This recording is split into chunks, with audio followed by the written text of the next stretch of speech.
بسم اللہ الرحمن الرحیم۔ السلام علیکم ورحمۃ اللہ وبرکاتہ۔ مثنوی مولانا روم کے ایمان افروز واقعات کی کتاب سے آج جو ہم واقعہ پڑھ رہے ہیں وہ ہے ایک مسافر کی صحرا میں مجنوں سے ملاقات۔ ایک دفعہ کا ذکر ہے کہ مجنوں دریا کے کنارے صحرا میں بیٹھا انگلیوں سے ریت پر بار بار لیلا لکھ رہا تھا۔ ایک صحرا کے مسافر نے یہ تماشا دیکھ کر دریافت کیا، ارے مجنوں، یہ کیا کام کر رہے ہو؟ یہ خط کس کے لیے لکھ رہے ہو؟ مجنوں نے کہا کہ لیلا کی جدائی کا غم جب ستاتا ہے تو اس کا نام بار بار لکھنا شروع کر دیتا ہوں اور اس محبوب کے نام کی مشق کر کے جدائی کے صدمے سے دو چار دل کو تسلی دیتا ہوں۔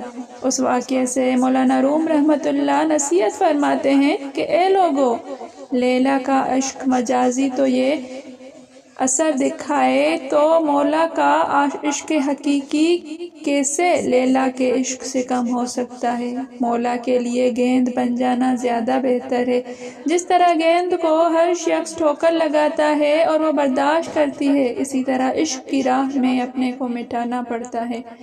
مذکورہ بالا واقعے سے حاصل ہونے والا سبق۔ اس واقعے سے ہمیں یہ سبق ملتا ہے کہ جب دنیا کی فانی اور ناجائز محبتوں کا حال یہ ہے کہ جدائی کی صورت میں محبوب کا نام لکھ لکھ کر تسلی حاصل کی جا رہی ہے، اگر کوئی خوش نصیب اللہ اور اس کے رسول صلی اللہ علیہ وآلہ وسلم کا عشق حقیقی حاصل کر لے تو وہ محبوب حقیقی کی یاد کے بغیر کیسے رہ سکتا ہے؟